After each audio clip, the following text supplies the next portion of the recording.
Kalau kita pegang tiga ini, insya Allah kita akan sukses dunia maupun akhirat. Tapi kalau cuma dua, belum sempurna.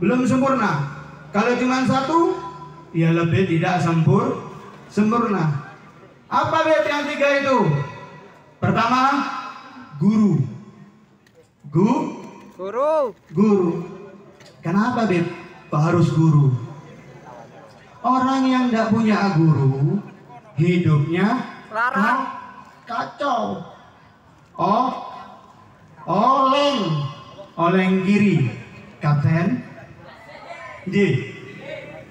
Ya, oleng dingklang. Lek jare wong Surabaya apa? Ngepot kanan, ngepot kiri, gak jelas. Kok bisa? Contoh, ketika kita ada di lautan, kita memakai ban pelampung yang ada tali ke kapal. Ban itu pelampungnya ada tali yang menghubungkan kita ke kapal. Ada ombak ke kanan, ke kiri. Begitu ombak selesai, bisa nggak kita kembali ke kapal? Bisa. Karena kita punya pegangan tali itu yang menghubungkan kita ke kapal. Apa pegangan itu? Yaitu guru. Coba kalau nggak punya pegangan, nggak punya guru, nanggone laut, gawe pelampung apa ban tapi nggak ono tali ini. Nang laut ngelangi ombak. Jadi manusia ikan kan? Ya. Ada ombak ke kanan ke kiri, mari ke nanti. Ombak wis mari, monggo halam nanti. Itulah pentingnya kita memiliki guru. Dikatakan oleh Habib Ali bin Muhammad Al-Habsyi, Sahibul Maulid Sindut Duror yang barusan kita baca,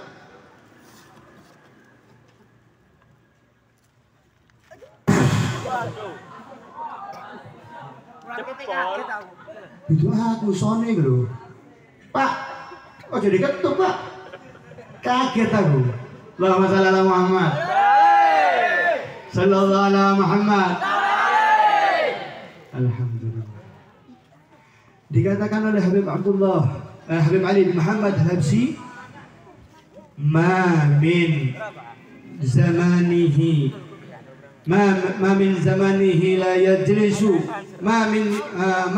barang siapa yang tidak duduk di zamannya syekhun arif makin marrat hayatuhu wa huwa ma'dudun minal muflisin. Ya. Barang siapa yang dia hidup di sini pada zamannya, dia tidak duduk dengan orang soleh, tidak duduk dengan kiai, tidak memiliki guru, tidak duduk dengan habaib, maka hidupnya dia sudah terbuang sia-sia dan dia tergolong dari orang-orang yang muflisin, celaka karena tidak punya pegangan.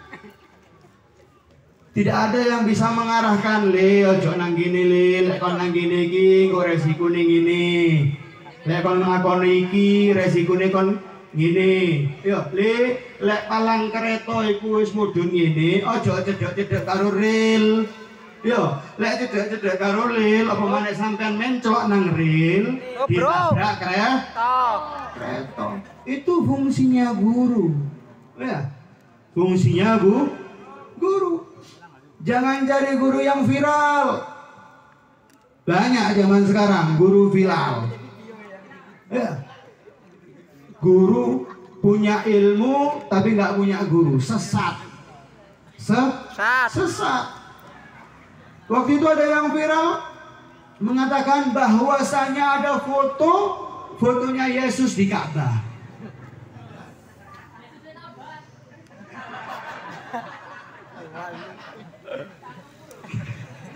Ada fotonya Yesus di dalam Ka'bah. Lalu teman di Google. Hah? Pernah mlebu ta? Lah iki sing ngomong sapa? Wong bodoh. Ya, bahkan saya pernah lihat YouTube-nya. Ada seorang Madura. Begitu enggak apa-apa, saya sebutkan ini orang Madura. Insya Allah kalau orang Kedung Turi kan habis. Anak-anak sini Masya Allah aman insya Allah. Yo, aman kalau sing duwe guru kabeh boleh. Allahumma shalli ala Muhammad. Ada satu orang Madura, saya tidak tahu dia belajarnya di mana, mondok di mana. Ya. Tapi mereka mengkritik seorang ulama. Yang dikritik Habib Ali Zainal Abidin Al-Jufri, Habib Umar bin Muhammad bin Salim bin Hafid. Dikritik. Lah kon sapa? Mereka itu adalah ulama. Adalah ulama. Hadisnya Nabi Muhammad sallallahu alaihi wasallam, man akramal ulama faqad akramani. Man akramal aliman faqad akramani, wa man akramani faqad akramallah, wa man akramallahu fa ma'awahul jannah. Barang siapa yang memuliakan orang alim, ketahuilah bahwasanya dia telah memuliakanku, katanya Allah Subhanahu wa taala. Barang siapa yang telah memuliakanku, maka dia adalah telah memuliakan Allah Subhanahu wa taala. Barang siapa yang telah memuliakan Allah Subhanahu wa taala, maka tempatnya adalah di surga. Di sebaliknya, barang siapa yang menghina, mengkritik seorang alim, bahwasanya dia telah mengkritik, menghina Rasulullah Sallallahu Alaihi Wasallam. Barang siapa dia menghina Rasulullah, maka dia telah menghina Allah Subhanahu wa Ta'ala. Barang siapa telah menghina Allah, maka tempatnya adalah di neraka jahanam. Na'udzubillahi min dzalik. Jadi orang ya ini orang punya ilmu tapi tidak punya guru, akhirnya ngomongin ngawur. Ngawur sakarepe dhewe. Itu cuman orang alim. Bagaimana seorang ulama? Seorang ulama dikatakan oleh Nabi Muhammad SAW, al ulama warasatul anbiya. Seorang ulama adalah pewarisnya para nabi. Pewaris. Apalagi tadi beliau yang dikritik, yang disalahkan Habib Umar, duriyahnya Nabi Muhammad sallallahu alaihi wasallam. Beliau di dalam dagingnya, di dalam tubuhnya ada darahnya Nabi Muhammad sallallahu alaihi wasallam. Yang mana kita dianjurkan, diperintahkan oleh Allah, wajib kita mencintai duriyahnya Nabi Muhammad sallallahu alaihi wasallam. Dalilnya apa, Bir? Allah Subhanahu wa taala berfirman, "Qul la as'alukum alaihi ajra illa mawaddata fil qurba." Allah Subhanahu wa taala mengatakan kepada Nabi Muhammad, "Qul, katakan wahai Muhammad kepada mereka, aku tidak meminta bayaran kepada kalian, kepada umatku atas apa yang telah aku ajarkan kepada kalian, kecuali kasih sayang, cinta kepada kerabatku, kepada duriyahku, kepada ahli bait Rasulullah sallallahu alaihi wasallam." Ini yang minta bukan Nabi Muhammad. Yang minta bukan Nabi Muhammad, yang minta bukan duriyah. Tapi yang menyuruh, memerintahkan adalah Allah Subhanahu wa taala. Lebih terus maksudnya apa, Beb, ngomong kayak gini? Minta dicintai, Beb, minta dihormati, Beb. Enggak. Kami para habaib tidak memerlukan cinta dan penghormatan dari siapapun itu. Tidak memerlukan cinta dan penghormatan dari siapapun. Tidak memerlukan apapun. Tidak memerlukan apapun di dunia ini kecuali hanya perhatiannya Allah, kecuali hanya ridhonya Allah dan Rasulullah, kecuali hanya perhatiannya Allah dan Rasulnya, kecuali hanya kasih sayang Allah dan Rasulnya. Kecuali di antara kedua ini tidak ada selain itu. Lalu apa, Beb, manfaatnya kita dikasih tahu seperti ini? Karena ini adalah perintah dari Allah Subhanahu wa taala untuk kita. Perintah yang harus dan wajib dilaksanakan. Kita para habaib mengatakan seperti ini, bukan karena mau minta apa-apa. Bukan hanya para ajam harus mencintai para habaib, akan tetapi para habaib yang satu dengan para habaib yang lain juga harus saling mencintai. Karena apa? Karena di antara habaib satu dengan habaib yang lain sama-sama memiliki darahnya Nabi Muhammad SAW. Kalau tidak cocok, jangan dimusuhi, jangan dibenci, jangan dikata-katain, cukup diam. Karena lihat di situ adalah ada darah Nabi Muhammad SAW. Ya, kalau nggak cocok diam, jangan benci sama orangnya, jangan benci sama individunya, akan tapi benci dengan kelakuannya, boleh. Tapi jangan benci kepada orangnya. Bahkan walaupun dia bukan habaib, tapi dia orang Islam, jangan benci karena dia adalah umatnya Nabi Muhammad SAW. Kita boleh benci kepada sifat dan kelakuannya, tapi bukan benci kepada orangnya.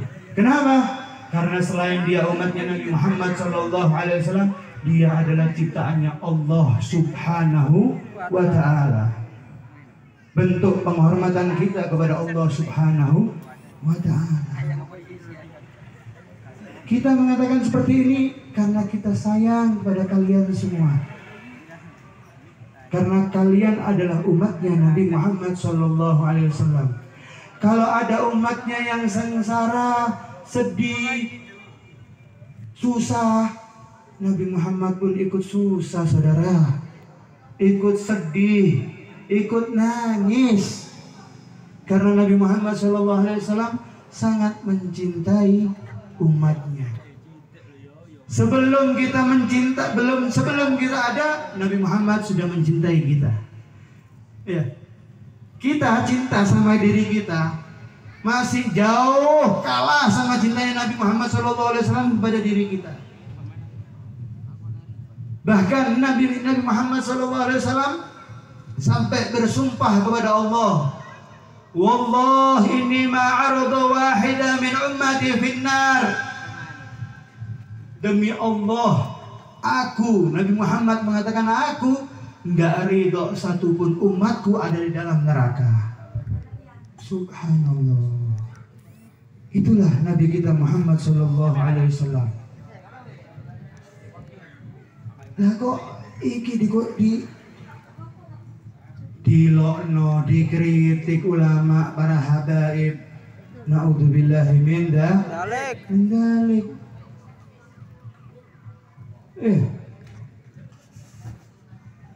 Allahumma shalli ala Muhammad.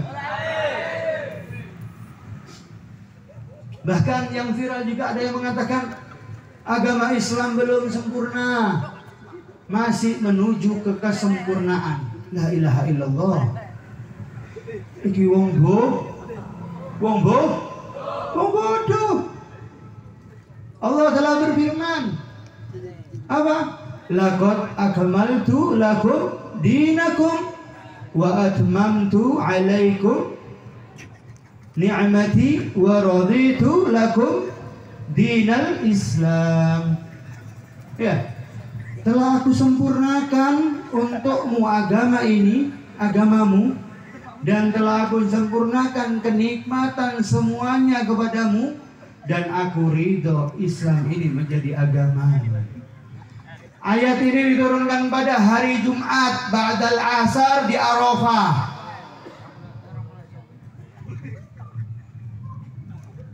Kok si ono? Bahkan para sahabat mengatakan, "Allamani Rasulullah kulla syai' hatta julusu fil khalaq." Ya, Nabi Muhammad telah mengajarkan kepadaku semuanya. Bahkan cara duduk di dalam kamar mandi. Bagaimana Nabi Muhammad mengajarkan kita duduk di kamar mandi supaya kita bisa mengeluarkan kotoran-kotoran dengan bersih yang baik dan benar. Lah ngono kok sing dikatakan durung sempurna.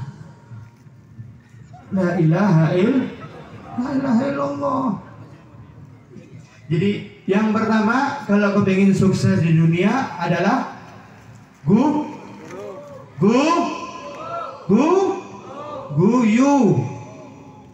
Guyu tak guru? Guru tak gurung? Apa sih pertama? Guru. Ya. Yang kedua, kunci sukses orang tua, terutama ibu. Ya. Lanjut ah. Pandek. Tak selesai noditi ay. Ya. Biar kita termasuk orang-orang yang baik. Seperti perkataannya Imam Syafi'i, man la yuhibbul ilm la khaira fihi. Ya, barang siapa yang tidak mencintai ilmu, maka tidak ada kebaikan sama sekali. Fala takun bainaka wa bainahu ma'rifah wala shadaqah. Ya.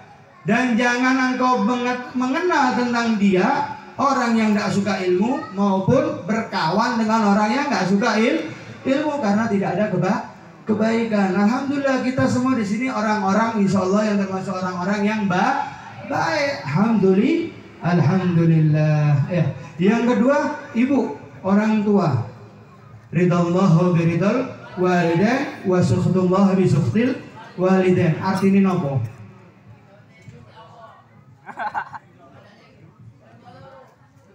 Hah? Ridhone Gusti Allah. Angel. Ridho Allah tergantung ridhonya kedua orang tua, dan murkanya Allah tergantung murkanya orang tua. Yang terakhir, kunci sukses di dunia adalah yang pertama guru, yang kedua orang tua terutama ibu, yang ketiga